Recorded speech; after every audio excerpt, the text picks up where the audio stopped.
Hello everyone, welcome back to the next episode of the Season podcast, where we deep dive into hospitality and the people that run it. Today, I'm joined by a co-host, Chef Sood. Hi guys, we have a very special guest today. He's been a gold medalist at OCLD. He has a total of 17 years of experience in hospitality and is currently the executive chef of Leela Bangalore. So we'd like to welcome Chef Simran Singh. Thank you, Tushar. Welcome to the podcast. Thank you for having me on the podcast. I take that as a great opportunity to share my experiences as a chef. And definitely, as I've always believed in one story can inspire another. So we look forward to sharing a lot of insights into the hospitality. I'm glad it's a pleasure to have you on board. Thank You're you. just going through all your accomplishments, and 17 years is a lot. Like in terms of Yes, it might sound a lot, but I would always say that hospitality industry is amazing. One can never stop learning. You learn every single day, and I'm still learning. So as I consider myself lucky now to be in Bangalore, which has the best of South Indian cuisines. So I'm picking up these nuances and adding them to my profile. So would definitely say that hospitality is all about learning, and no matter how many years you do, you still have got lots to go. Definitely. One thing we found very interesting when we did the research was your transition from working as a merchant navy to into hospitality. Can you just walk us through what triggered that? Sure. So back in the days after passing from my class 12th, I actually got interested to do the merchant navy as a career because it sounded great as one would grow into. So once into the merchant navy and kind of sailed through for a couple of years, I really didn't find it as a fit where I would stay happier. So there was a call whether I continue or whether I look for something else. And whenever you have a call in life, I was lucky that my parents supported my decision. They told me that if there's anything you need to go back to, it needs to be something that you love from your heart. Because first you followed what seemed good, now you need to follow what is good for you. So just listen to your heart. So when I came back, I still was in two minds. I gave my entrance exam for hospitality. Again, because my maternal uncle was back in the days executive chef for the Hyatt in Delhi. Oh, wow. So he was Mr. Harminder Singh Oberoi, the first executive chef for Hyatt in India, where Hyatt actually has a culture of expat chefs. He was the first Indian executive chef for them. So he was an inspiration. And the second thing, since I had non-medical subjects, so I was also curious to see if I would qualify as an engineer because everybody was there crazy about becoming an engineer or a doctor at that point of that was time. the craze back. So gave both of them. Incidentally, the engineering exam also I cleared the first round, so to say, and the second round as well. I was getting my favorite college, but not my favorite branch of engineering. But then the flip side, in the entrance exam for the hospitality, I scored an All India rank 5th in the general category. So till then also I was in double minds, but when we went to attend the first meeting that happened at the Air Force Auditorium in Delhi, which is when you get to choose your college. So they called us up on the stage, and like the first 5 kids were called up on the stage because you go up on the stage and literally announce the name of your college. Oh, damn. So the first one was there. So All India rank 1, he was clapped for. The rank 2, I still remember, was clapped for even more. Rank 3 didn't turn up that day. And rank 4 also clapped for. And another thing to mention that all the top 4, like out of them, one was not there. So all of them had opted either Delhi or Mumbai. Oh, damn. Including So, no, not me. So I was the 5th one on the stage and I opted for Chandigarh and I got clapped for even more because literally they had one seat remaining extra for Mumbai and Delhi, which were the preferred colleges. And everybody was wondering why a top person would actually choose for Chandigarh. It was because I was in Chandigarh. I had been away from home during Merchant Navy, and I realized the value of spending those extra years there. So I opted for Chandigarh, and then I went. And then my father, when I came down, I could first time in my life see some pride in his eyes, because he literally witnessed me going on the stage and getting applauded for. This was bigger than scoring maybe rank 1 or any other rank in the school. So this meant a lot to me, and he saw a connect. So that was the day when actually I chose and never really looked back. Some great ranks in the college as well. And then something happened on the 3rd year campus interviews. The first interview happened in the campus, the second one at Shimla, at Cecil. Then I was called upon at the Maidens Hotel, Delhi, wherein I was interviewed and a trade test was also done for the very first time, my interaction with Maidens Hotel. Which little did I know that 5 years later I would be becoming the executive chef for that very own hotel. So, Life's a full circle. yeah, so that's so I landed there and then uh, everything went well. I got the letter of appointment and that was the turning point. So from Merchant Navy to finding my real love, culinary, that was the entire story. So apart from your uncle being a major motivation into getting into, were you also as a kid somebody who was interested in cooking or just being around food? No. Or was it like during Merchant Navy that you realized that, okay, this gives me Yes. happiness? To both the questions, I would like to say a yes, because everything played a role. Me growing in a typical Punjabi family, wherein everybody loves food, I was always found in my mother's kitchen, sitting on a countertop, maybe getting served that hot paranta straight from the tawa to your plate. That was what made me love food, and kind of participating in it was not seen as a hindrance. I was not from one of the homes where it was only girls or ladies who would be allowed to cook. So I was often given the kitchen, and then the discipline came along with it, because then you tidy up and you clean. So that was a part of my upbringing. And during the Merchant Navy, while I was traveling the world, I was getting to taste what the world does. So for most of the people, it was about seeing and absorbing the sights that they would see. For me, it was about absorbing the culture and what the food would talk about. So that was exciting in one way.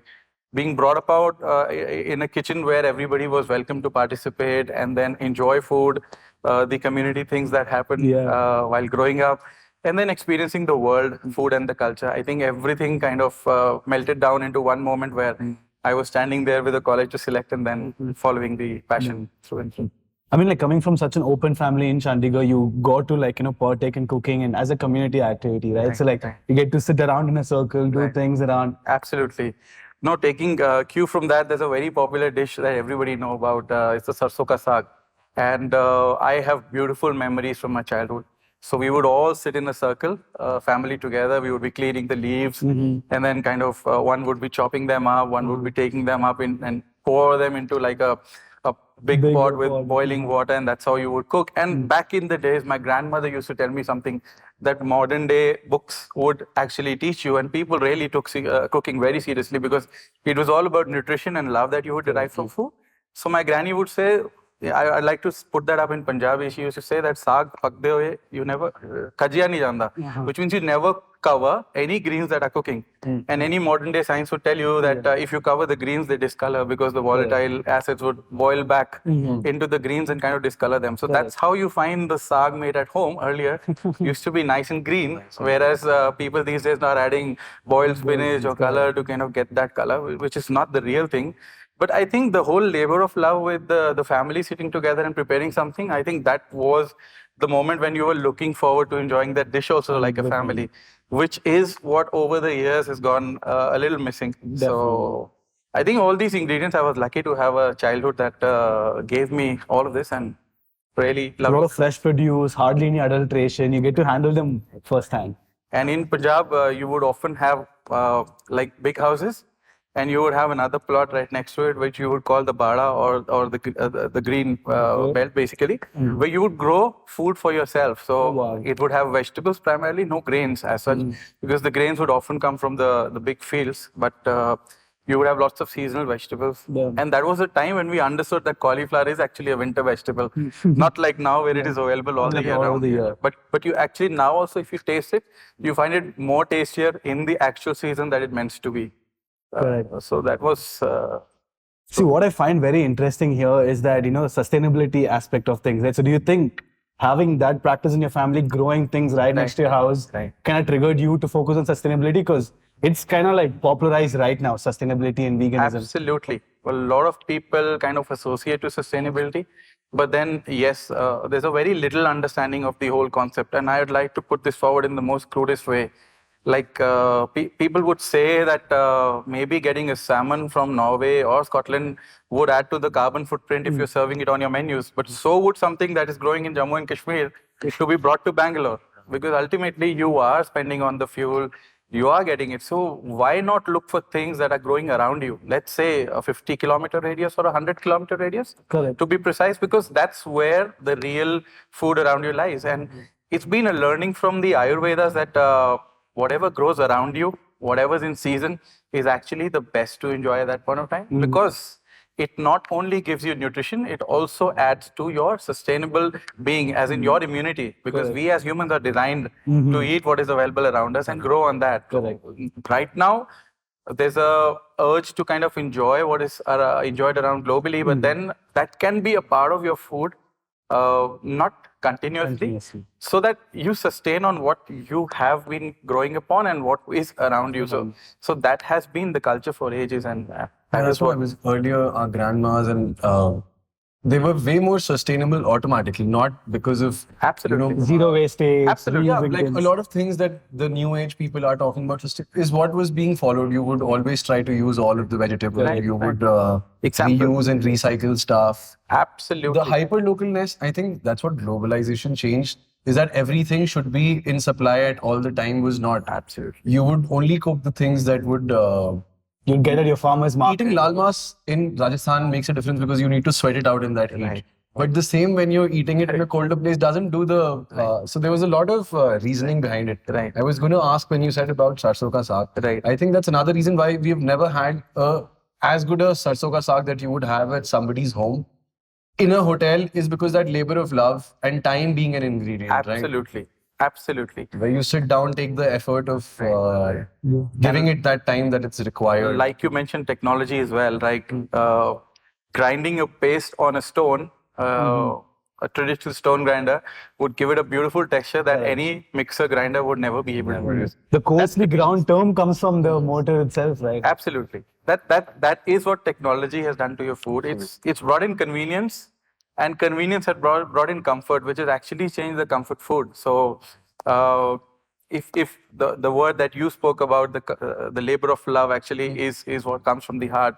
and what the modern consumer is actually moving towards, or let's say everybody is moving towards, is more towards convenience. Correct. Than about the real comfort of enjoying the food in the way it should be. So that is what is changing the whole scenario. But yes, as a hotelier, I take it as my responsibility. So wherever I work in my kitchens, I would try and have a tie-up with maybe an organic farm around us, which we do pretty much here in Bangalore as well. I have beautiful memories of hotels up in the hills. I have beautiful memories of hotels in places like Delhi, wherein, yes, we find the right partners, even if it means spending that little extra, but we make sure what we are getting is worthy of it. That makes all the difference. And when you inculcate this into your chefs, you will find that seasonal produce has actually got more yield than something that is not in season. And that is actually the way to sustain this through. Because if you understand how an ingredient changes with seasonality, you will also start loving it for the way it brings in freshness of food, and also allows you to have a better yield, which answers all your commercial questions. 100%. So this is what I try and teach all the chefs working in my team, and the love kind of rides over any other feeling, and that's how I would like them to feel food and actually think about food and cook food. But yes, there is definitely a commercial angle. People come to the hotels to enjoy what they are more familiar with. We look at those dishes as well. Because at the end of the day, that's what people demand, and you are supposed to prepare what people ask for, rather than forcing them to try something which you love them to try. But then we do subtly throw in some specials and some festivals wherein we do love to talk about certain dishes that are lost in time, that maybe somebody's grandmother would be cooking, and they have fond memories surrounding those dishes. So we do bring them up, and this is what brings in the fine balance between the modern day diner as well as what you would expect or love to leave a legacy for people. So that's where we derive it. I was picking up on the cue about, see, it's the chicken and the egg thing, right? Did multi cuisine restaurants spoil the customer choices of everyone wanting to eat butter chicken, kadai paneer? Right. Or is it customers wanted this, that's why multi cuisine became so popular?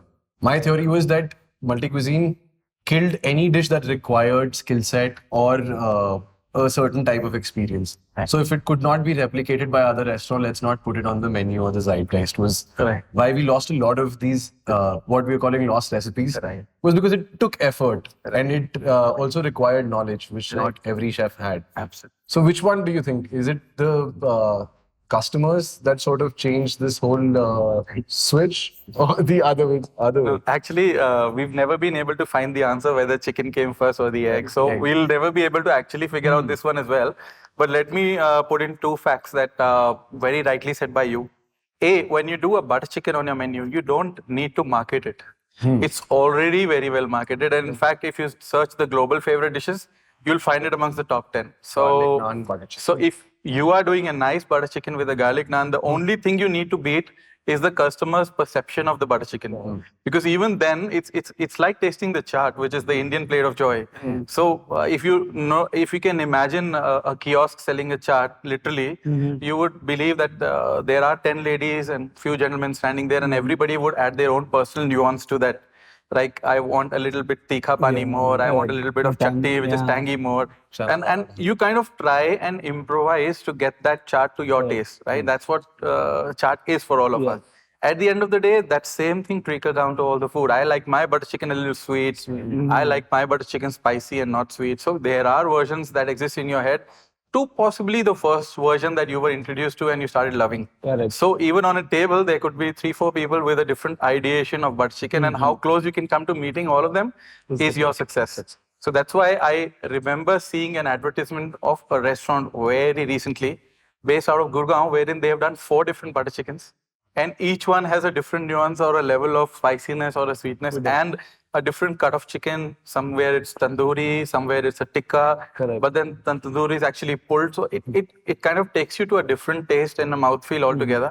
All are butter chicken, named differently, but then again to suit what's in your imagination. So that's something brilliant. Don't you think that kind of contradicts the authenticity of what butter chicken is versus the variations that does, of it? but to kind of counter your point, nobody's grandmother actually made butter chicken at home. It's a restaurant dish, and to give credit to the fight that is still going on between Daryaganj and Moti Mahal, we really don't know who came first, but then whoever curated this brilliant dish for the last customer, as the story says, by mixing the drippings of the meat, by mixing the tandoori chicken that was left over and the tomato gravy with loads of butter, I think did great thing to the world by introducing this dish that put India on the global map. It's not an example of a dish that one's grandmother would make. It's not really an example of the dishes that we were talking about. But then again, nobody needs to popularize butter chicken when you're selling it because it's already very popular. The only thing that you need to beat is possibly your customer's imagination of the dish. And if you can curate that or personalize that, I think you don't need to work more, as rightfully said by you. So it is comfort that people see in ordering that dish, or maybe a craving where you're feeling low and you think the butter chicken can give you a high. So that is what actually makes people go to the restaurants and order a butter chicken. And on the contrary, if I also say that I have the best butter chicken on my menu that I can pair with a nice garlic naan, then I am also inviting you to try something that I want you to literally come and try with me. Not really the other 20 dishes that are there on my menu, but possibly this one. So it works both ways. Is the restaurants at fault equally, and the people also who desire the same food? So, is this something which is consciously thought across your, for example, you did IHM, right? Is this something which is thought across the years, across all education, or something you get an intuition, say, this is how the market works? No, the market is actually changing a lot, but the pace is gradual. If you would see, there would be not a lot of standalone restaurants back in even the 2000 until 2010. Then we saw an evolution which was actually slowed down by the pandemic. And then post-pandemic, it's come back with a vengeance, with a big way where everybody wants to eat out and they really don't know what tomorrow holds for them. They want to enjoy today at the best. So standalone restaurants, where they become popular is by choosing a product and not really a cuisine, unlike the hotels, where hotels focus on cuisines. It's a multi-cuisine restaurant, it's an Asian restaurant, it's an Indian fine dining restaurant, it's a French Italian. The cuisine's the hero, not the product. That's where the hotels would actually design their restaurants, not really on a product. But if you see the standalone space, people really work up to a product.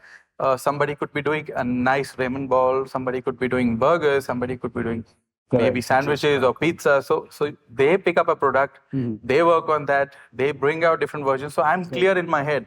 Today I want to have pizza. let's go there and maybe try 2 or 3 great versions, or maybe one of my favorites. And if I'm sharing a table with friends, maybe share a slice from a couple of pizzas. Or maybe for a burger, I want a gourmet burger, or it's just a craving that I want a small hunger to get quenched. So there is an answer through a product, and that's where I think the standalone restaurants have done great. They've not only picked up these products, but they've also revolutionized the way they would think.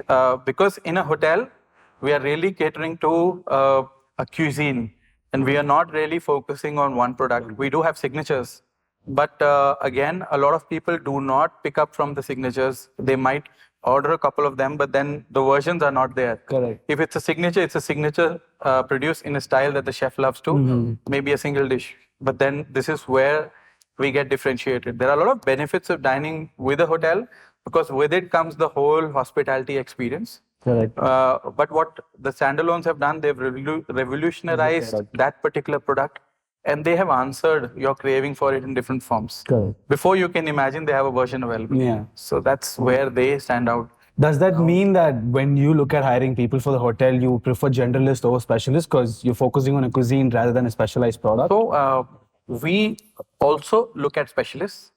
In fact, a lot of our restaurants have expat specials, master chefs. Our Indian cuisine restaurants have Indian master chefs.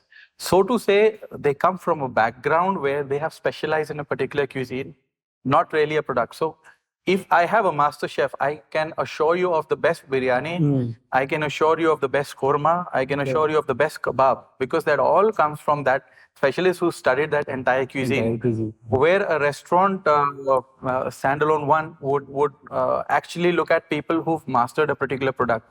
So if I am like working with the biryanis, I might know 3 or 4 versions, and then basis that I can experiment and produce maybe 12 more, but I would keep focusing on the key 4 products that I have generated. So that's where you have the forte in a hotel to actually look at the bigger picture. And in case people want something to be curated like an event, they can look at a hotel wherein we can bring in all the elements together and create an event where you have the best of the kebabs and the biryanis, the best of the ramen balls, the best of the Asian cuisine, the best of the French cuisine, the best of the pastas and risottos all together under one roof. That's where we answer it through ourselves, and that's where you see the events still very popular in hotels and not really in standalone venues. Whereas these restaurants actually have now, to gain popularity, started to pair up or kind of do these pop-ups as a collaboration with the hotels again to reach out to those customers. And hotels are also learning from them. Because you get this one speciality on certain So there is a vibe to each, and each is best in the way they are contributing to the food culture of the world. But then we have accepted to learn from each other. We work together. As a hotel, we have also done a lot of pop-ups in the recent times and look forward to a lot of them in the coming future. But yes, there's a lots of learning for us and for them as well when they come over. For them, it's to win over our set of customers or guests, so we call in the hospitality brand awareness and everything. So they get the reach.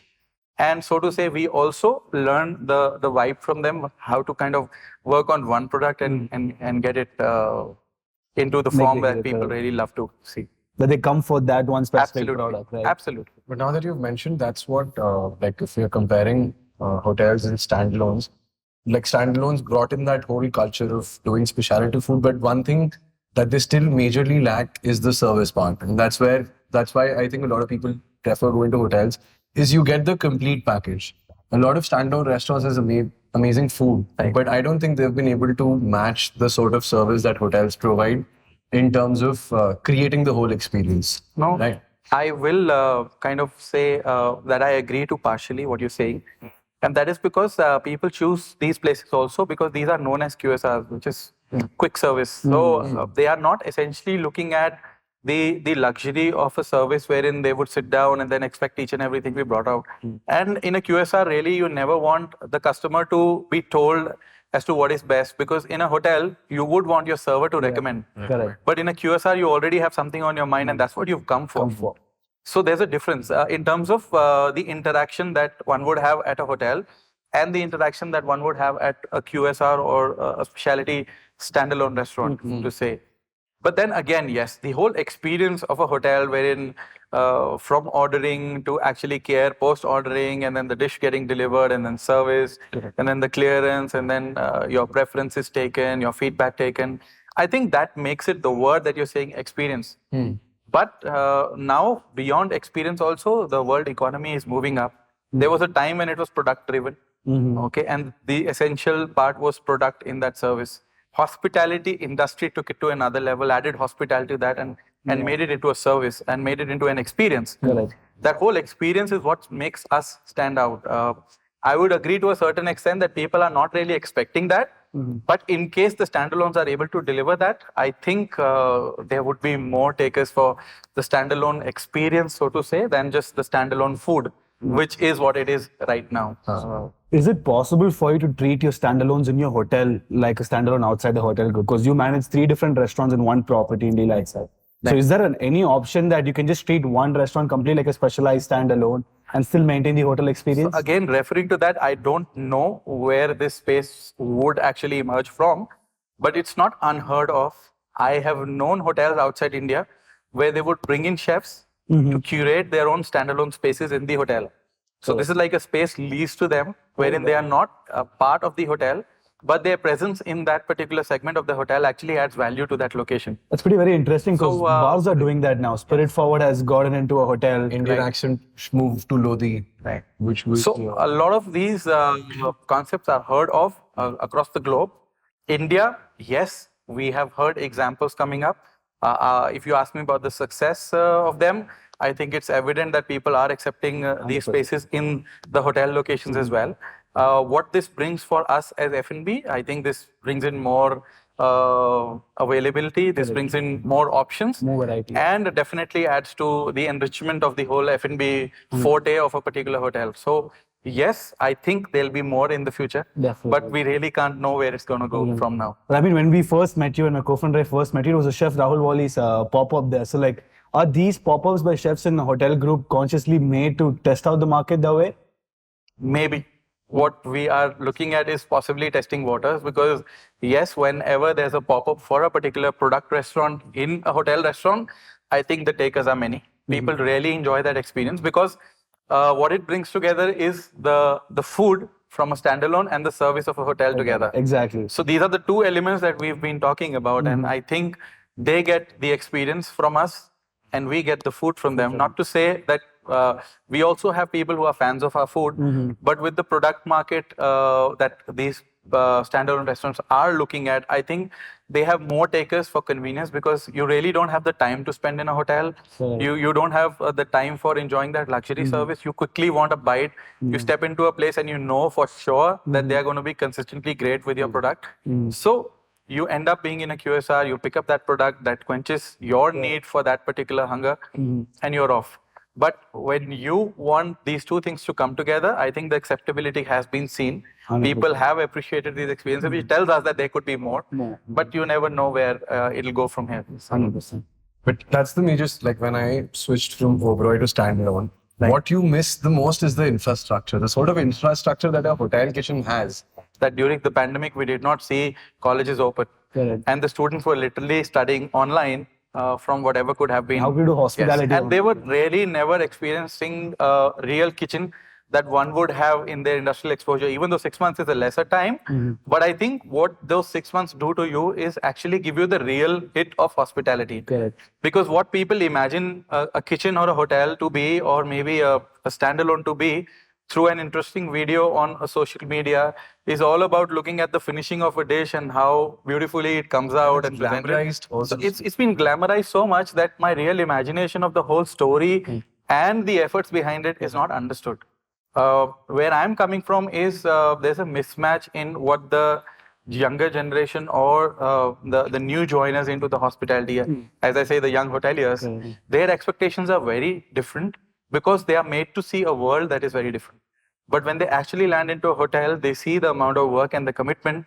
That is what actually makes them shift. And that's why we see such great attrition happening. Hotels are running at a higher speed. the demand has suddenly surged after COVID. the COVID post-COVID era, and we've seen the demand increase so much that you really don't have time and patience to actually kind of adjust yourself to that environment, or possibly decide that this is what you want and then give your full commitment to actually learn and grow along with it. 100%. And that's why this mismatch actually is affecting us in the way that we really have a challenge to look at some great people to join us. And to inspire the youth, I would say that hospitality, unlike many other professions, may not reward you initially in terms of monetary. May ask you those extra hours in your initial few years that you are with the industry. There's an old saying that you should either be learning or earning, right? For hospitality, in the initial years, it's all about learning. And whatever you're earning is also compensated by the great things that you're learning, because Over the past years. 5 years from then, or 7 years from then, or 10 years from then, you will be leveraging that learning into great earning. And that is where your major money will start flowing in and coming. We do see challenges, but people who sustain and stay with the industry, learn, give that commitment, give those number of hours, actually then grow up into fine professionals who understand and appreciate. It's not about only the hours. I'm not trying to glamorize the long working hours. People are looking at balance of life much more than they were earlier. People understand the concept of sending people back home, not really about them hanging on, but really completing the job and then getting done with it. So that is what the industry also feels. But at the same time, getting people to understand that the initial years in the hospitality is about learning. I could say that about any other industry, but I would choose to say that only about hospitality because that is where I belong.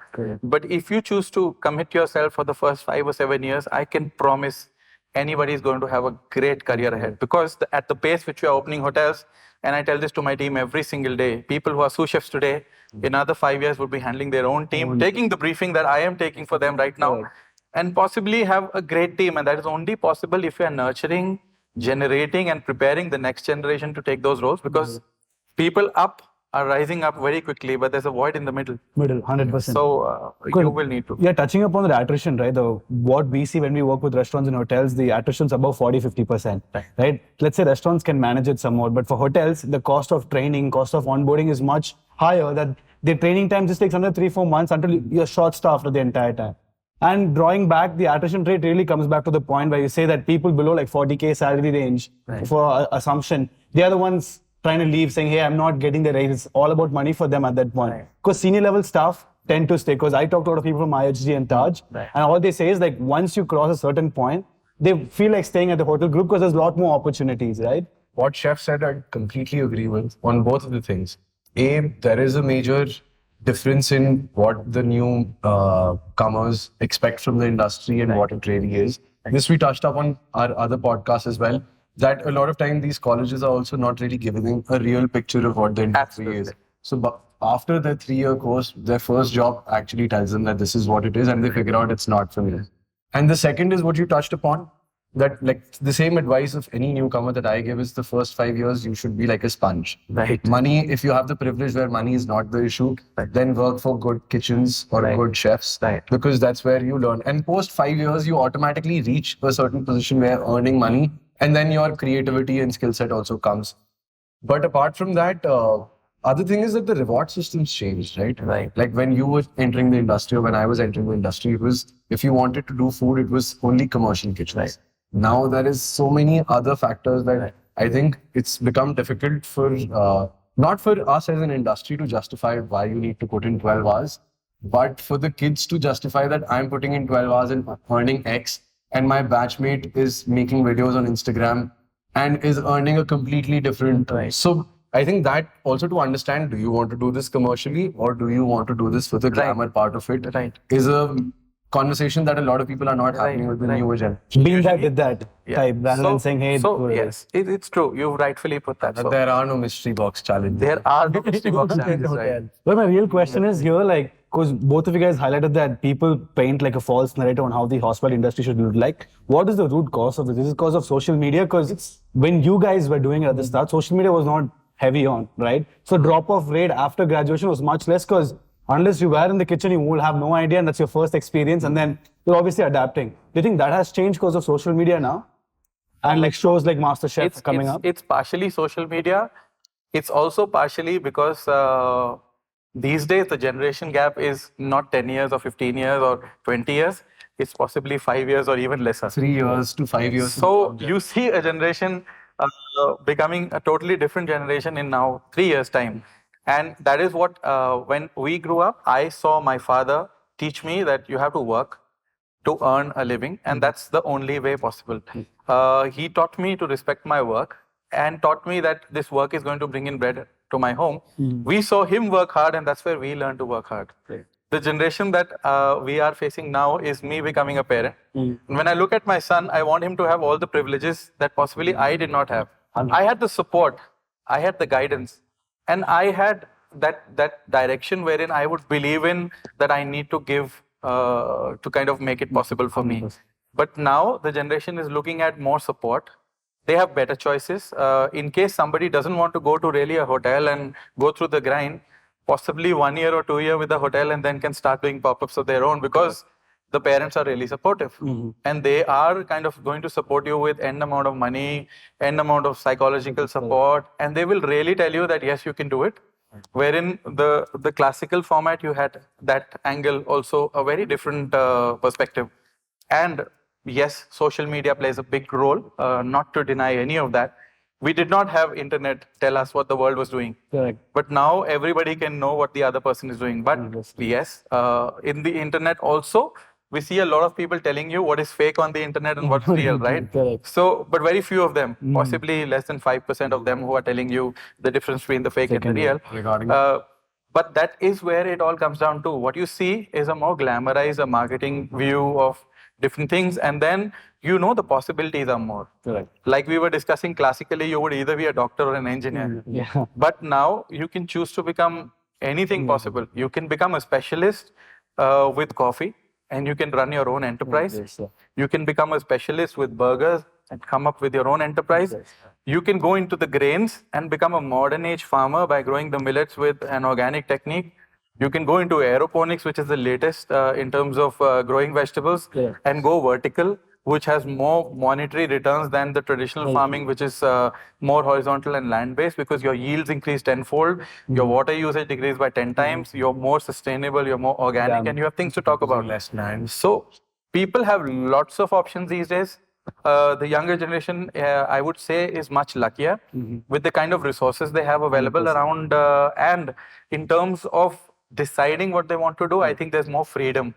And See, that also comes, I think, with pros of social media, because I think 10 years back, there's a cultural stigma of getting into hotels. Now, with the shows coming up and more influencers saying, people are aware about, hey, these are chefs behind these hotels, so I want my kid also to be a chef. So they're more open to it, I believe. And also the issue with social media is you always put your best foot forward, right? It's not the dish that got screwed that you will post. It will be very nicely sanitized. Nicely plated with your tweezers. And you're not it's not social media's fault completely, but the thing with social media is people aren't really showing you. It's not like they want to show the glamorous side. Two sides of but the thing that's posted is usually an end product or a very the best side of things. aesthetic version of it. So the moment you start showing that, oh, I did a 14-hour shift, a lot of people don't want to watch that as well. Yeah. They're like, this we see everyday life of people working hard. Why should I see it on social media as well? And with that, the challenges are also real.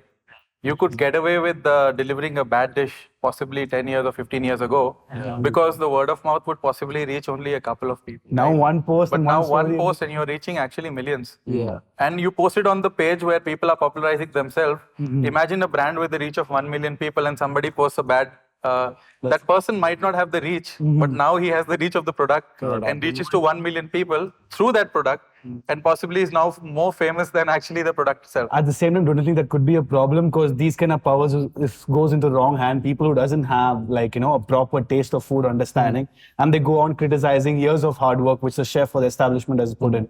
Do you think that sets the restaurant or the place back? I'll only state a very popular saying again, and I keep doing that again and again, is that don't judge a place by one bad experience or one good experience.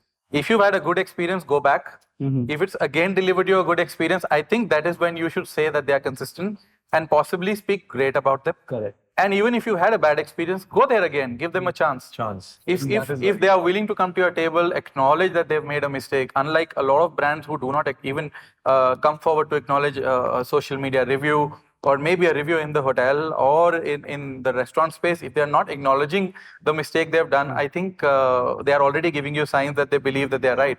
But if they've acknowledged that, they are ready to kind of bring in a change and asking you to come back, please do that. And then if you consistently have a bad experience, that is when if the people are ready to acknowledge their mistake and kind of asking you to try them again, please do that. Because if they are able to change your perception, I think they deserve not a bad review, but an acknowledgement that they understand where they went wrong, and then consciously the effort of how they've made you believe that they are greater than that particular incident. But like, I also think as Indians, you're very value driven, right? So you give a place a shot, you try it for the first time, and then things don't go the way you expect or the flavors don't match you.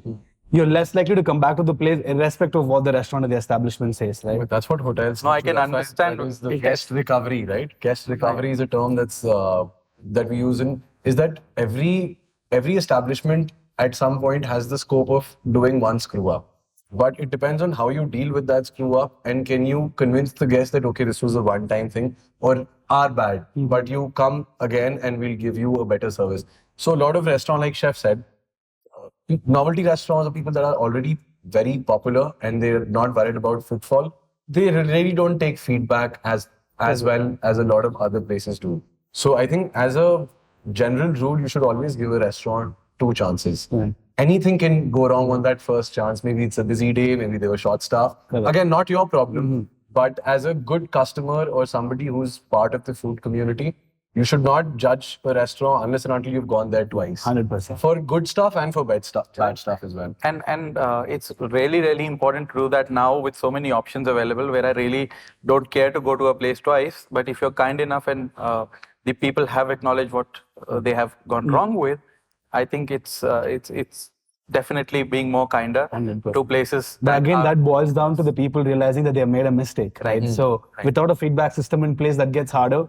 So once you dish it out, you don't know what's wrong. And as you said, it's become a culture, right? Like negative sensationalizing has become a thing. So a lot of people aren't really going there for an actual review. They are just like going to get a reaction out of people so that they can become popular on. That's the issue with food media these days of everyone becoming a content creator, is that a lot of it is just like staged so that it works well for them. I'll just add on one beautiful thing over here. The world now needs less critiques.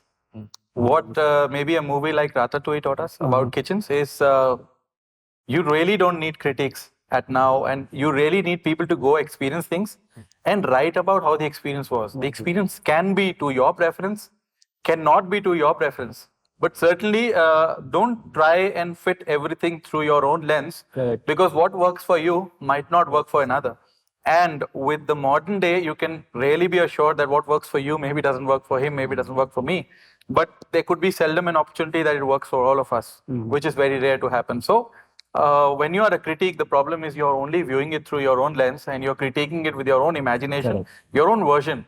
Because what was an authentic butter chicken is not understood by either of us, right? Correct. Even with the experience that we all can talk about, I think experience about tasting different butter chickens, experience about cooking different butter chickens, 100%. we still can't comment on what was authentic. So when I'm seeing it through my lens, the only fear is I'm only judging it through my preference. Your and experience is what I'm portraying might come across to people as more convincing because of the words that I use. But in the end, was it really worthy of judging it through your own lens?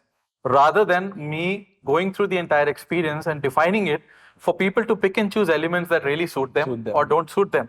And that is where the real feedback lies. If I'm an aspiring restaurateur or someone I'm working in the hospitality industry for a while now, I'm tasked to build my own team. What are the tips would you give me given your experiences building a team? Okay, so while you build your team, it's very important, do not pick up replicas of yourself. The risk when you pick up replicas of yourself is that you would only generate expertise for one particular kind. You should always look for the talent that is missing in you when you're picking up team members, because then you can collaborate. You really don't want people to always look up to you. There should be some element in each and every individual that you can look up to. And it's always about learning together. Like a beautiful example would be when people ask for leave in our kitchens, and we understand that people come from different background, we grant that leave. We not only grant that leave, we would add 2 or 3 or 4 days more to that. Wow. But there's only one condition. When you come back, you bring in 2 recipes from your mother's kitchen, you bring in ingredients along with you, and cook it for all of us. So when we are tasting, there is learning happening. Wow. And that individual is also feeling empowered. Not only is he happy because he was back home, he's cooked his mother's favorite, and then possibly have some great messages from the team sent to him that he will send to his mother and make his mother feel proud on him choosing this as a career. I think that's a positive vibe that most of the people are missing. We do that for our team, and we do that to generate a lot of positivity in individuals of what they bring to the table, or what their roots are, or where they're coming from. Because if you do not really tell this to them that they're great about what they bring, they will always keep looking up to you for instructions, and they will never build their own creativity. Correct. So while they are helping you with that bigger cause and are learning from you, I think it's a great space to also learn back from your people. So always look for elements that are not there in you. If giving you an example, you are a great cook, maybe you're missing putting it in order, putting it on the computer as an organized recipe. Somebody who's great with that task maybe can be a part of your team. Somebody who can shoot a great video, somebody who can relay to the world can be a part of the team. Correct. And somebody who can bring in a regional element from another cuisine to add to the regional element that you bring in, possibly to make a plate that is more balanced. I think that should be an element you should look out for. So never look out for replicas, always look out for it. That's why the board of chess has different players and they have different roles to play. So be an army rather than being just single-oriented followers in your team. Damn. So just a quick going back in your journey, right? Quick diversion from what we're talking back to your Oberoi journey, because this is something I find very interesting. Because I didn't know until I entered this industry there was masters for culinary. Because I thought, okay, there's bachelors in IHM. Right. You do it, you go to work, and then you climb up the ranks, or you just climb up the ranks by just working. I didn't know there was masters. So what is that? I would love to know more about your thinking there. So it's about an organized and structured program that was built by the Oberois, earlier known as the OSHM, or the Oberoi School of Hospitality Management. Okay. Later on became the OCLD, which is Oberoi Centre for Learning and Development. What it does to you is possibly accelerate you many years ahead. And back in the days when there was only TMTP and OCLD, now there are a lot of companies. We as Leela are also doing the LLDP, which is the Leela Leadership Program.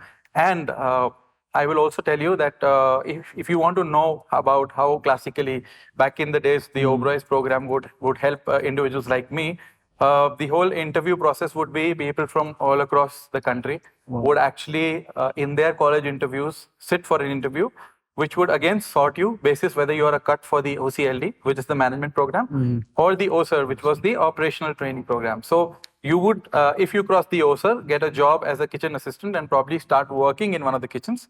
And you can still, while working, try the next year for aspiring to be an OCLD. Whereas if you were found as a cut for OCLD, you would go through various stages of interviews, and then you would finally make it to the Oberoi Centre, where 2 years would be again structured in terms of what time you spend with the industry, what times you spend in the classroom.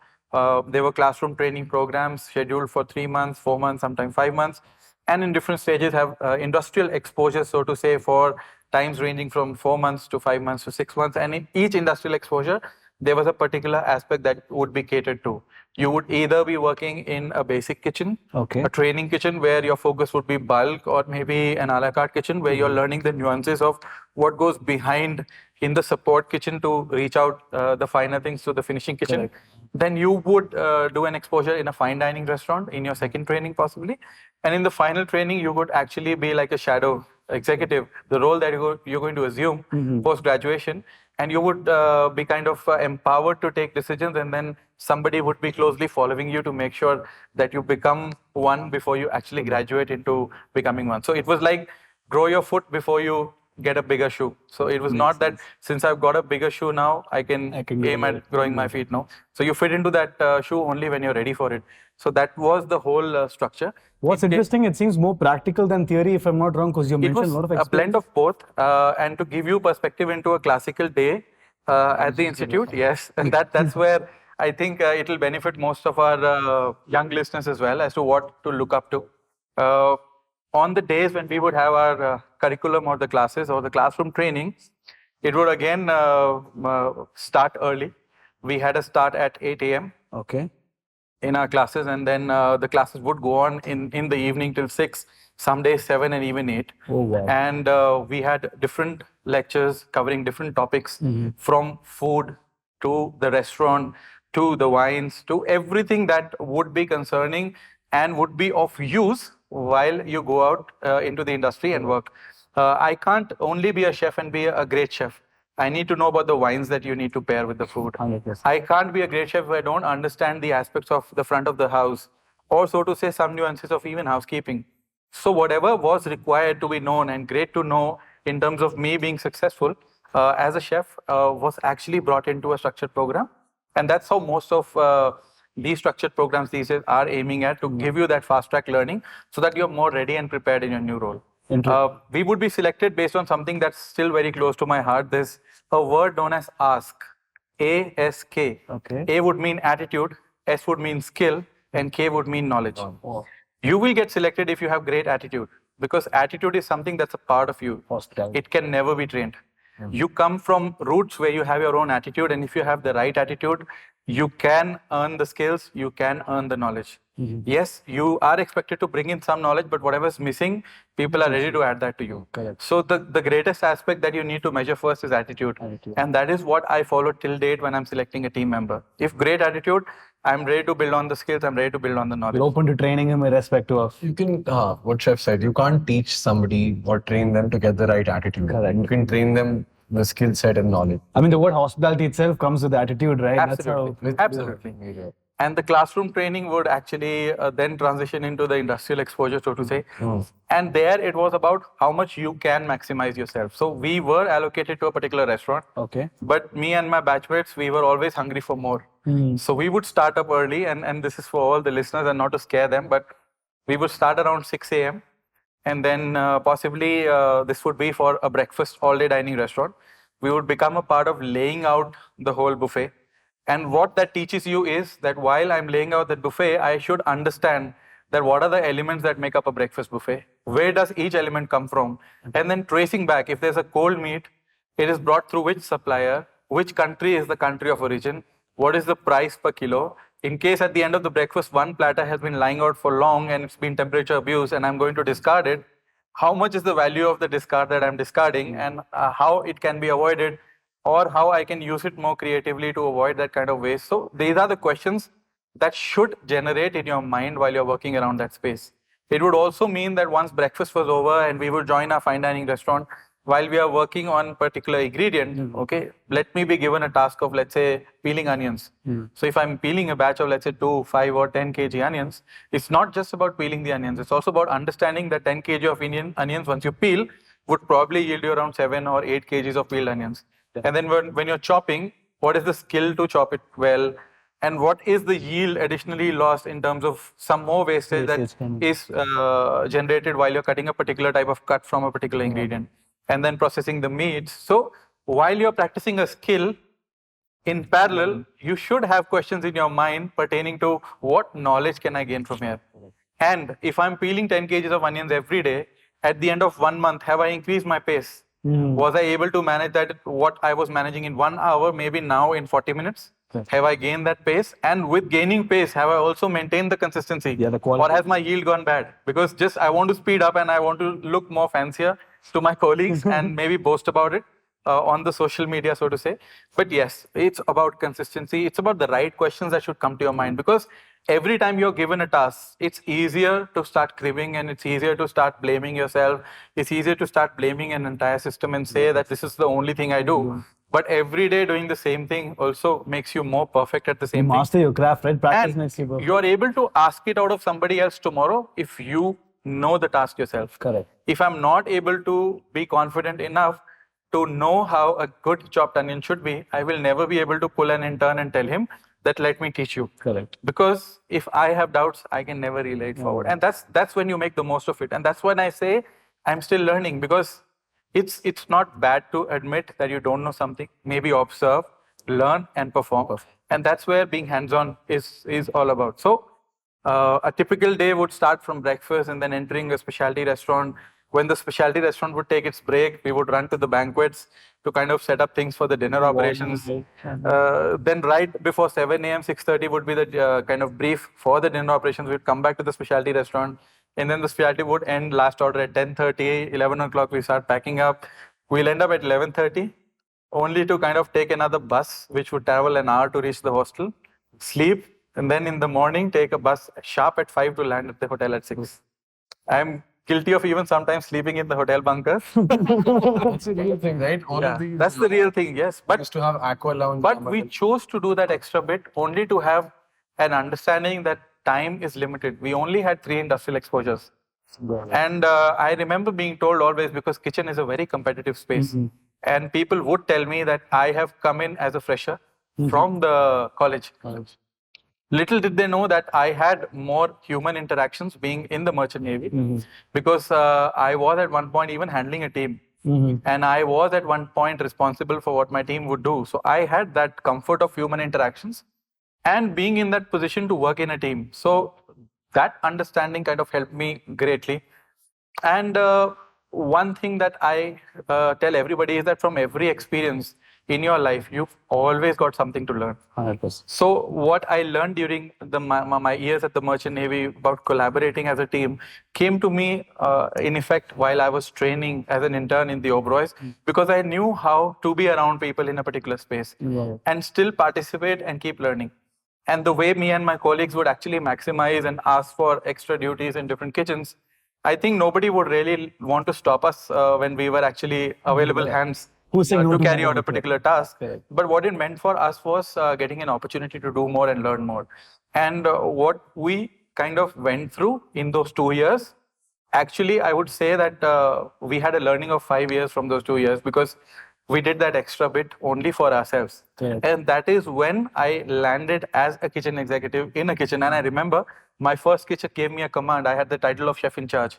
And I had a small, beautiful motor vessel, 8 cabins at the backwaters of Kerala. And I had a very small team of 5 chefs.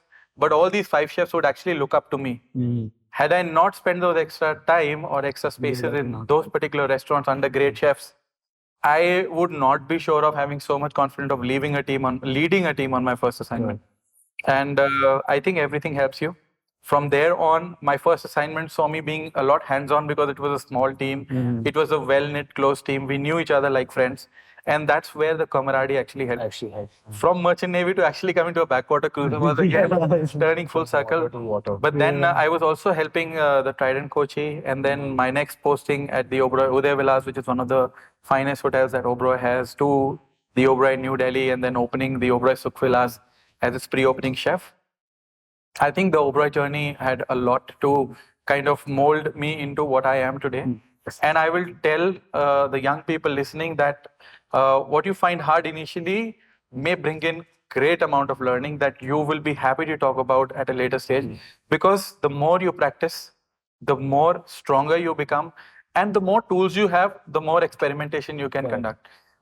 Just imagine working through each and every regional cuisine. I now understand nuances of more than 10 regional cuisines in the country. And that empowers me to use these beautiful flavors together on a plate, which is very limited from where I started. Because initially I was a Punjabi and I knew more about the North cuisines. But having traveled around, I think I have only things to gain. And I think my exposures have taught me well. Chef, I'm curious, when you're part of the Oberoi and all these working experiences happening, the OCLD program, do I get paid if I'm working there? Yes, very much. Back in those days, I remember I was paid 1, 2, 3, 4, 5. It's 12,345 rupees per month. So the number was very fascinating. It was 1, 2, 3, 4, 5, and that's how I remember it. So 12,345 rupees as a stipend back in the year 2009. Isn't that a lot for that time, right? Yeah, it was actually a lot. And that too, you get an accommodation that's taken care of. Wow. In Delhi, if you don't have to pay for the accommodation, I think that's a big given. In terms of our meals, when we were at the center, we would have food at the center.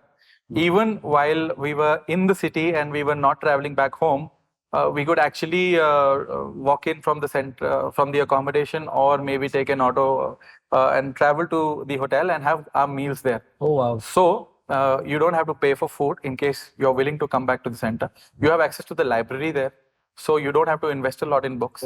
Only if something that you want to stay with you for life and something that you wish to have as your own possession is what you spend on to. And having saying that, I say you have all the right privileges, and that was enough money to kind of invest into people, because that allowed me not only to travel and eat into some great hotels, because when you go out to eat, you're also gaining experience as to what the world is doing. Correct. And that also allowed me to buy a couple of books, and I've been adding on to that from the time that I was at the center. That's pretty beautiful.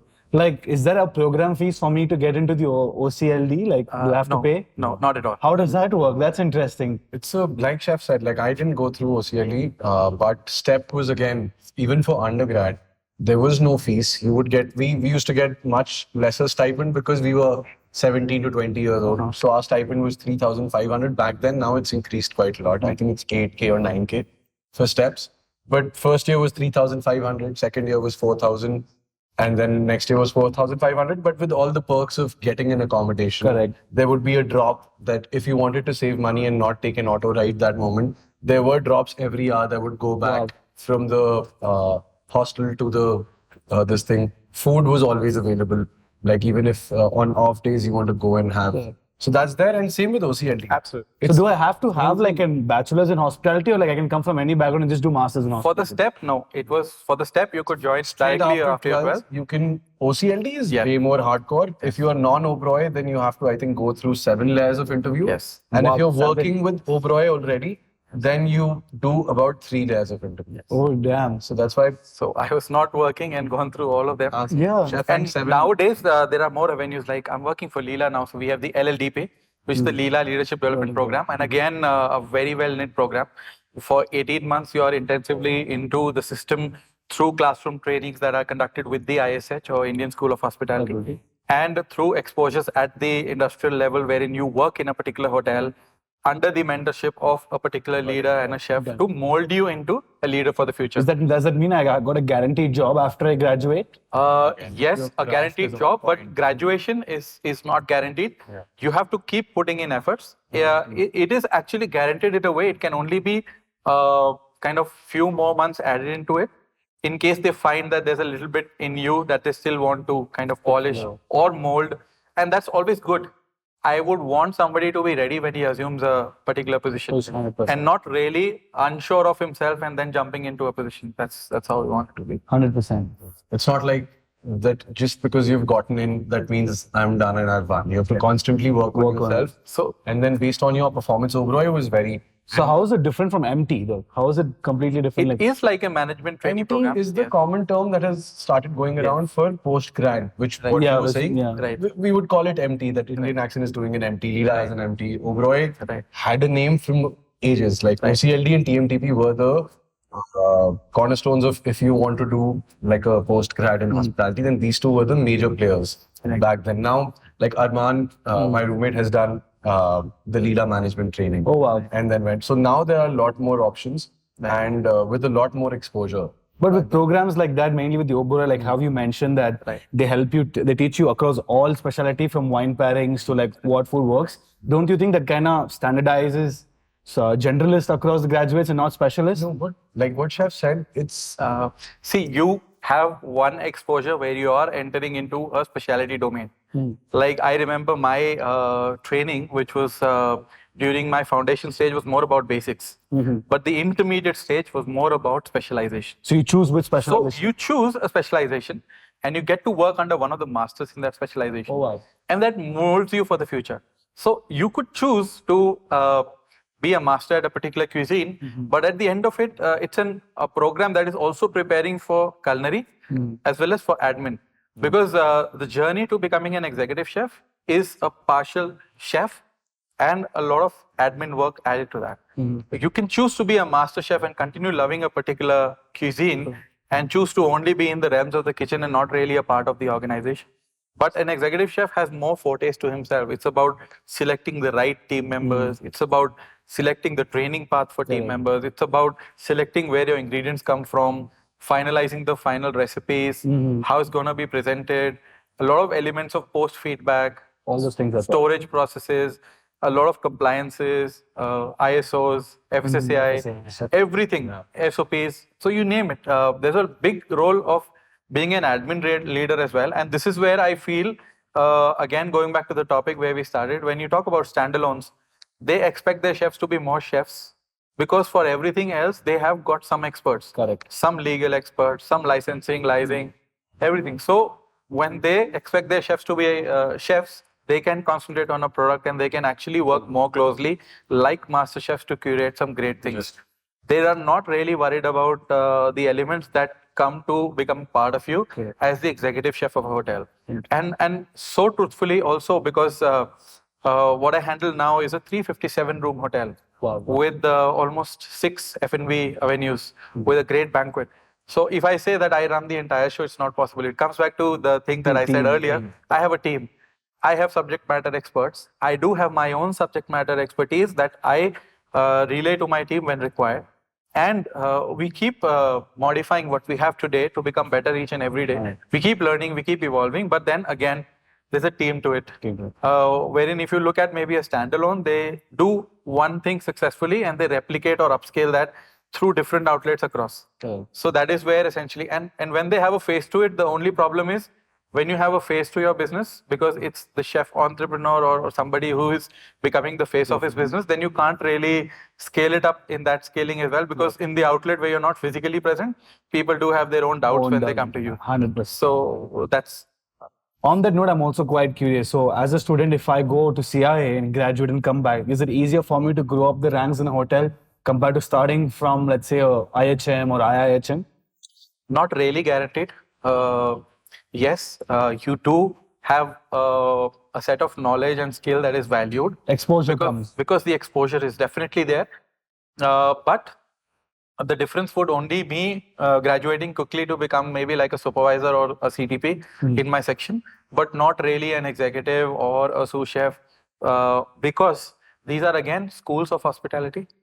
Even if you do a management program or a so to say post-graduation or a finishing program with these beautiful places, the certification gives you an edge which is valued more globally than in India. See, one of the reasons when we got into recruitment and work with restaurants, the reason we see people leave often is because there's no growth. I can't join as a waiter and expect to be like a GRE in the next year or two. Unless I leave the restaurant, go to another restaurant, keep climbing up for every like 8 months or something. But that's why organizations have now made it more structured and possible for you to grow every year and with an increment. Because what really matters to people now is sometimes not even that money or that increment that comes with the growth, but the title. The title. And the position. Respect which comes with the title. Sort of, they give you. And so to say, there's a fashion in the culinary industry as well, wherein you see people getting fancy titles of director of culinary. Correct. But you're still performing the duties that you would do as an executive chef.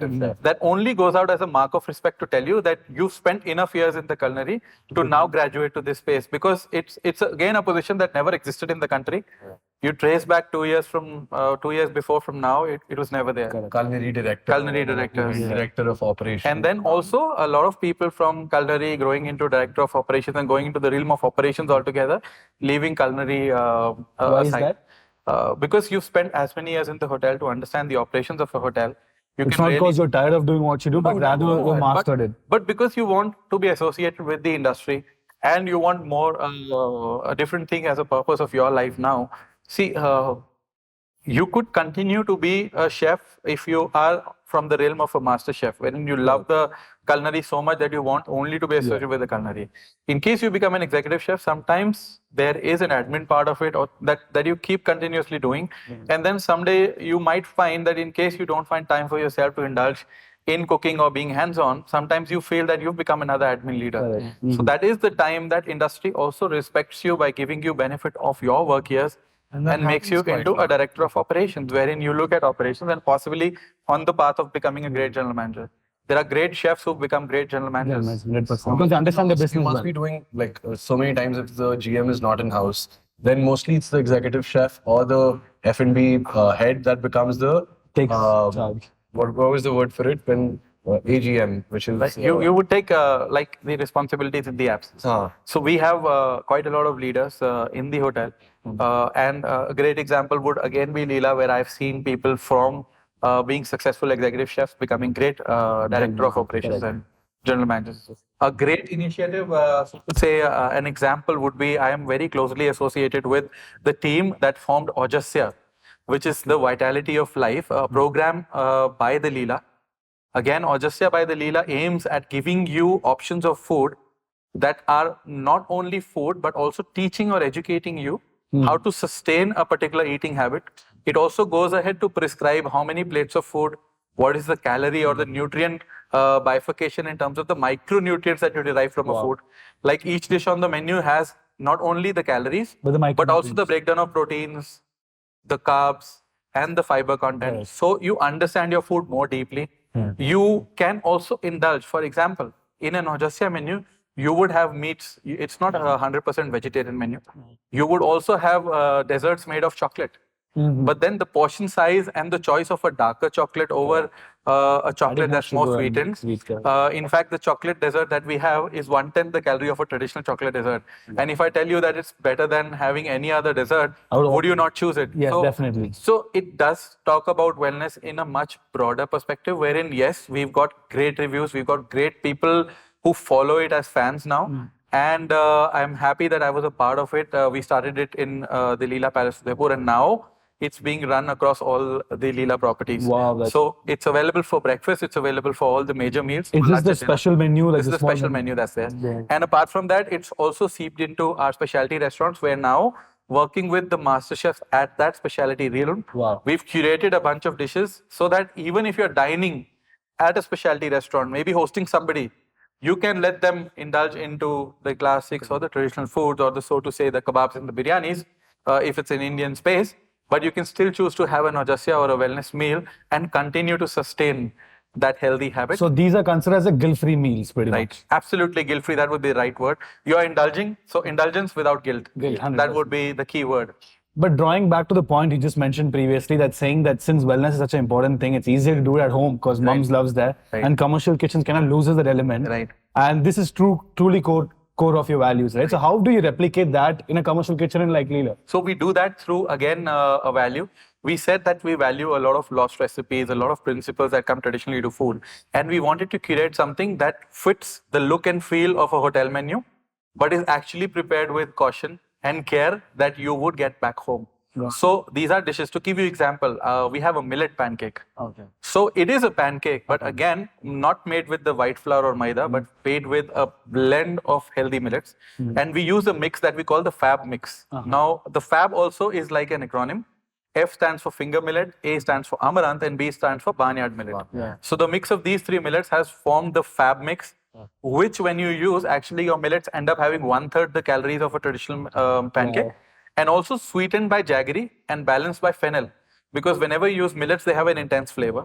So to sweeten them, we did not use traditional sugar, we used jaggery, which not only brings an element of health, but also balances the taste and the flavor. And to balance that richness of jaggery or the rawness or the natural earthiness of jaggery, we add fennel, which brings in sweetness. So we've tried that to kids. We pair it with berries that are stewed in their own juice, not really sugar. So they have like a sweet and sour taste as a comfort to go along with this. We also have a lot of seasonal fruits like oranges or sweet limes cut into segments, some soaked raisins, high in fiber, some nuts. All of them become a part of this particular dish. And all in all, you get a dish that's half the calories of a traditional pancake, still rich in terms of presence of berries, citrus fruits, nuts, and fruits, and also the healthiness of millets. What I'm curious and concerned about is, I'm talking about myself, for example, right? I'd consider myself lack of awareness about the healthy millets and what goes behind. My mom knows much better than me, right?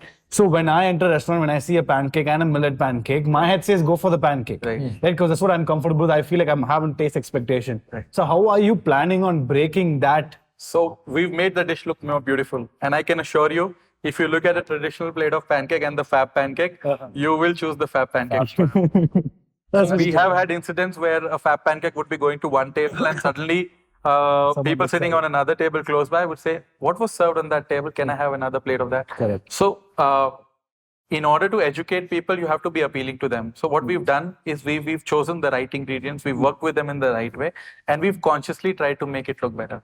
Wow. So these are plated dishes, again, which look in a way that they still seem very appealing. They've not been compromised on flavor because adding chili, ginger, or seasoning does not take away the concept of wellness. It's only the sodium that you need to be mindful of, and hence each and every dish uses Himalayan salt and not really the rock salt or the pink salt, which is considered better than the traditional salt again. So we've worked on choosing the right ingredients, and that's how the balance is there.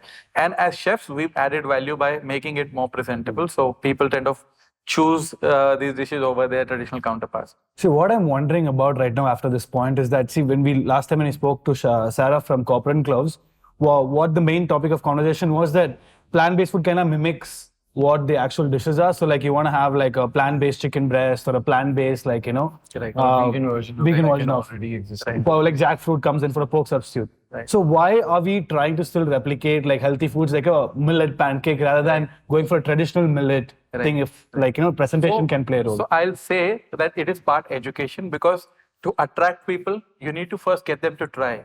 It's only when you get them to try a millet pancake that the notion breaks in their head that millets can be interesting. That is when they get willing to try anything with a tag of millet on it.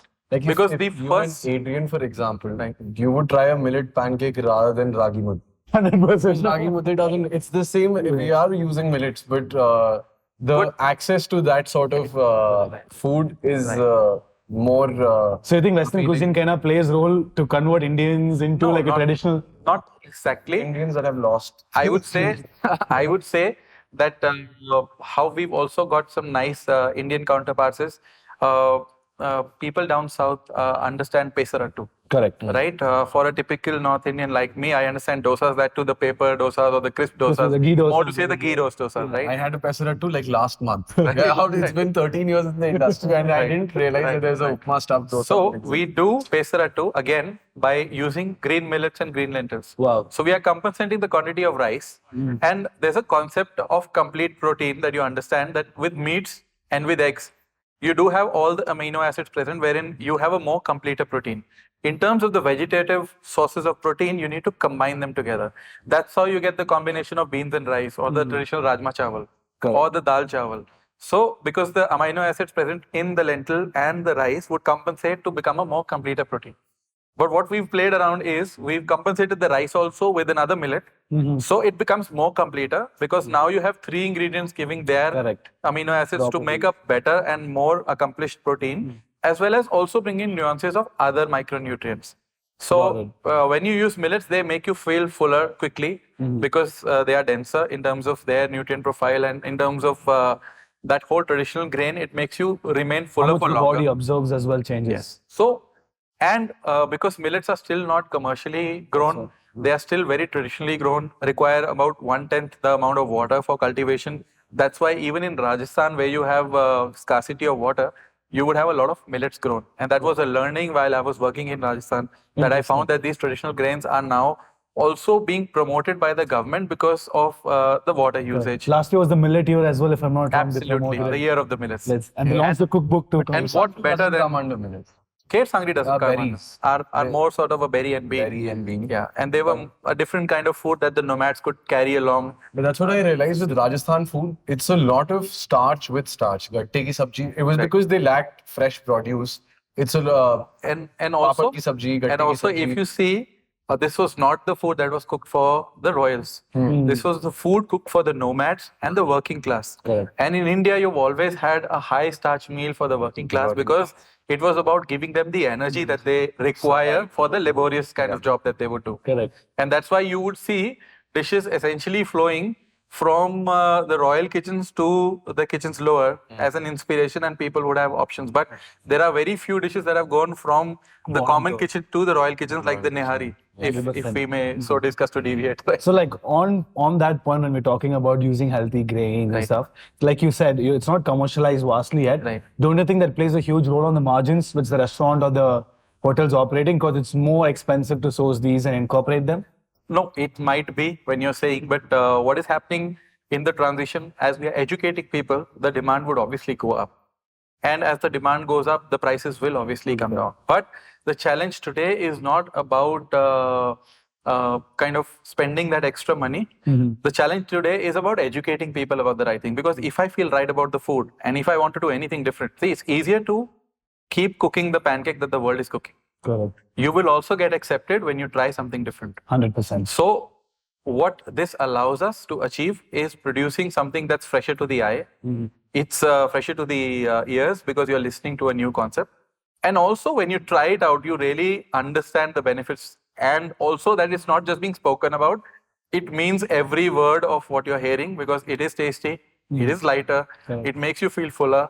And definitely, you're going to ask for it again once you land it. 100%. So is this a separate team that is running the There wellness is, menu? we have Augusta champions, and we have sections of every kitchen that are dedicated to this particular Who are thing. But trained in this particular? yes, and we do that on circulation because we want each and every member of the team to be kind of inculcated with the same thing. Got it. So we are not really beyond the specialists or the so to say champions. The people under them keep rotating so that we have an overall force that understands this kind of food and they appreciate this. You're kind of training more and more people, right? Because even for the chef, it's a new Absolutely. realm to jump Absolutely. into. I remember the times when we were working on these menus with trained nutritionalists as well. They would always bring in elements from their angle, and we as chefs would be more possessive about this can't be done and that can't be done. But then it all melted down to the purpose that we were working together for, making food better, more sustainable. And in terms of, again, going back, the kind of grains and ingredients that we brought into through these menus are somewhat not very common when you talk about food these days. So we are also bringing in an element of education. So it was education for us first because we really could not dream of selling it to the world if we had not You're not accepted it sold ourselves. yourselves, yeah. So we did that first to ourselves, and then we are now taking it to our guests, and we are lucky that it's been accepted well, and people Interesting. are. Do you tend to use alternatives for like milk with high fat? You tend to go to almond milk and alternatives like that, and What's your view on that, right? Again, I will bring back to you a question that if you imagine there are not as many bees in the world as much honey you have on the shelves of superstores, right? that's true. So we do certain common mistakes, so to say, by accepting something on the face value. The next time you pick up a packet of almond milk, just read the percentage of almond in the packet of almond milk. And Interesting. just take a wild guess if I may ask you, how much would you think would be the percentage of almond in almond milk? 3%. What do you mean? I was going to guess only 50%. It's You almond already milk. read it, that's why. Yes. 3%? So, yes, 3% is So almond. what is the rest? See, whenever you do a packaged product, you start with the content that's highest, and then you go down with the decreasing content. The way you mention ingredients. So the way to determine whether a particular product is worthy of what it is speaking is actually go to the contents or the ingredients and then read about that. So mostly it would start with sugars. Mostly it would start with something that's really something not imagined for that particular product. Correct.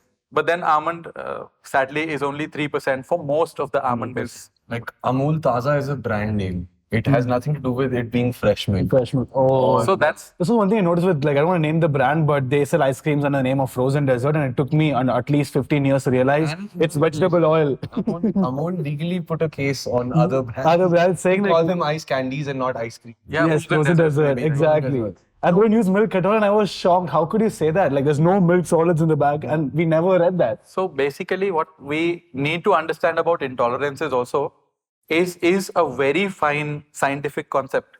So if you find out people in the north who have wheat as their major staple, they would less seldom be gluten intolerant than people in the southern regions who have rice as their staple and don't really eat wheat that regularly. Because if you stop eating a particular protein, your body forgets the intelligence to digest that. 100%. And in the generations that you're going to generate from yourself, maybe your children and their children, your body will lose intelligence to digest that protein, and then you would see intolerances.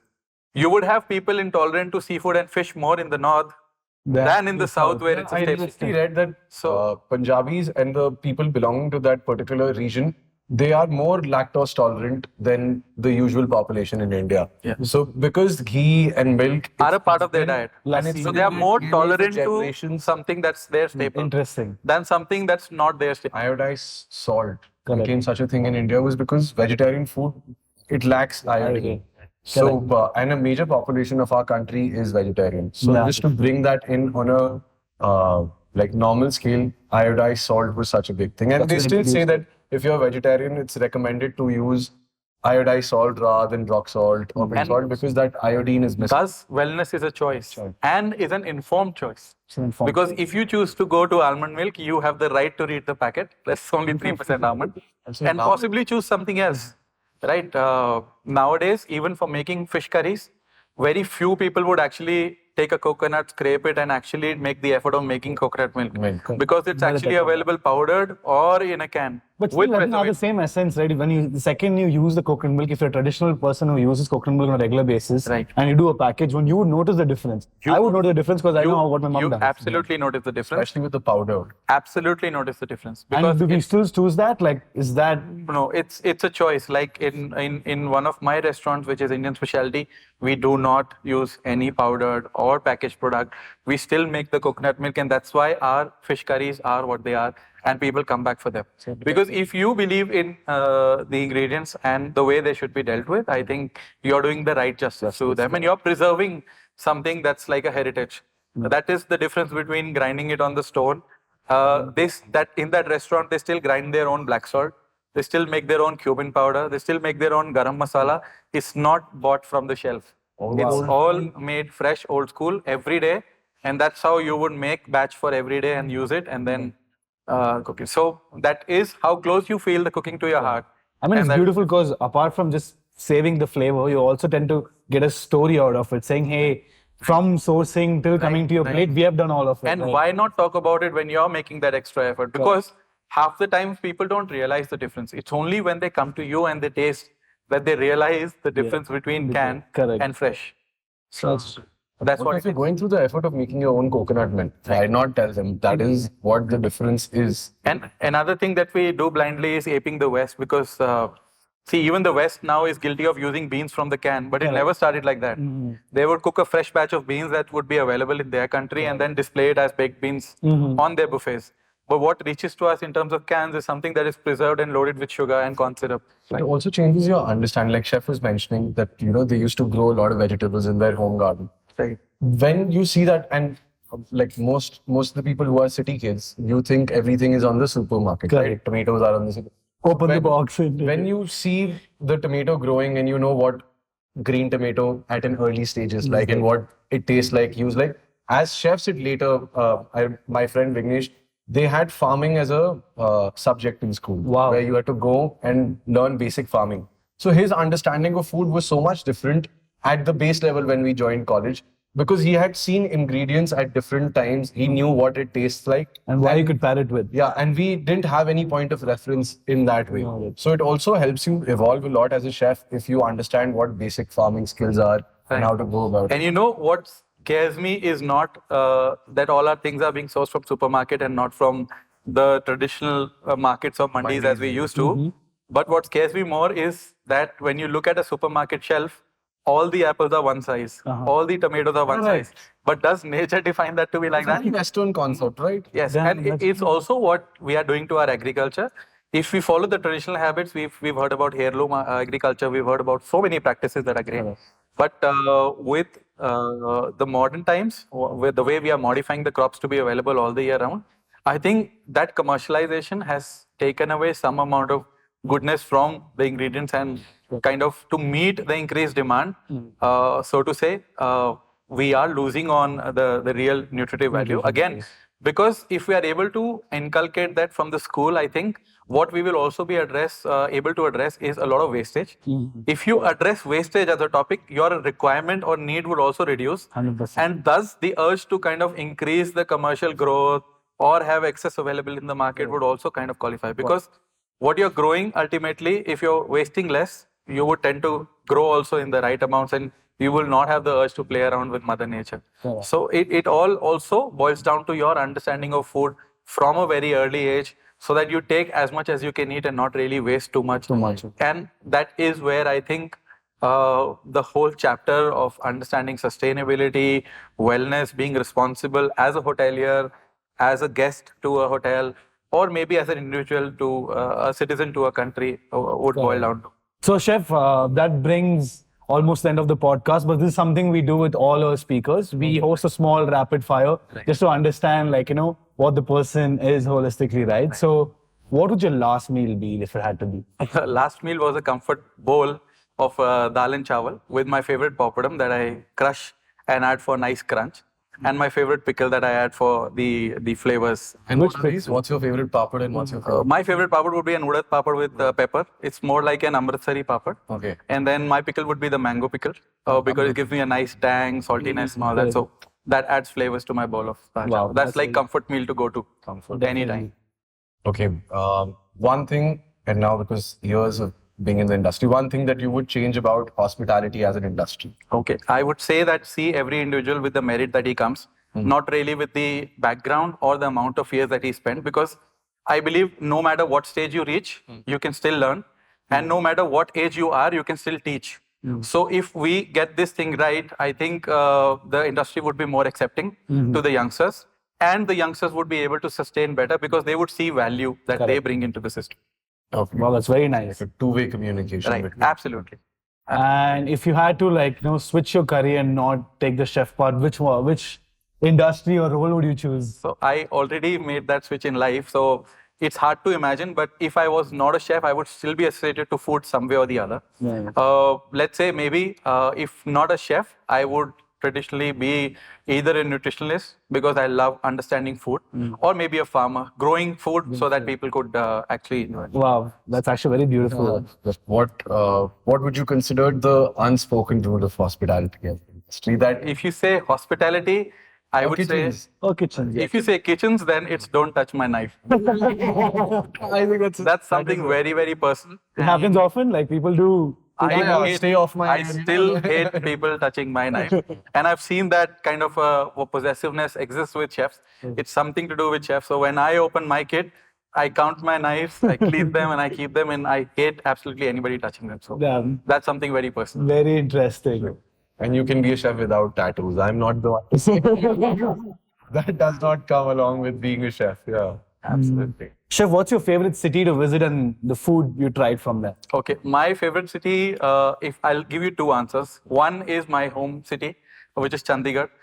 Again, for a reason, because 17 years I've been traveling out of it. And every time I go back, it brings back a lot of nostalgia to me.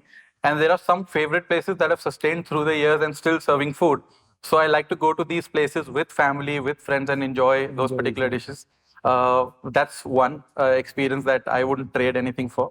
And another city that you would say was, I discovered this beautiful place known as Fissé in France while I was training for a one Michelin restaurant. The place only has in habitation about 400 people. Wow. And still has an ecosystem that kind of supports France in one big way because they are one of the biggest labels in French wine production. Because they are blessed with the natural sunlight and the kind of terroir that is required for a particular wine growth. So their culture, their food, and the way the city evolves starts from the evening, and then you have everything shut down by 8. The traditional lifestyle that we've observed, people would finish dinner by 8, 8:30, would sleep, would rise up early. That culture, the rusticity in the food, from baking some nice sourdough breads to having healthy, wholesome salads, and then fresh juices and fruits, and all about freshness is what touched me, because that is what I believe in, and that was able to. People were believing in lesser things from packaged produce and preparing more food themselves, and they also had the luxury of time to them. 100%. And they kind of value people more than the work they do. They push their Absolutely, first. absolutely. And that was the end of our rapid fire round. Chef, it's been a complete pleasure having It's been a pleasure to be here on the show with you. We gained a lot, and I hope the listeners also gained a lot from the sort of conversation we have. Definitely loved interacting with you both, and I'm really, really thankful for this opportunity, because as a hospitality professional, I believe if one story, as I started with this, can influence another, I would be the happiest. And people who are listening to it, if they can gather something from this, definitely it's going to be a pride for me. And to say that it doesn't end here, if any of the people listening to this podcast would like to get in touch with me through you or directly, I'm available on all social media, Instagram, Facebook, as well as LinkedIn. So they can connect with me, and I'll be more than happy to answer. Happy, like I'm pretty sure the listeners would have learned a lot because I want to go and try the wellness menu at least. Yeah, definitely the special menu. Look forward to that.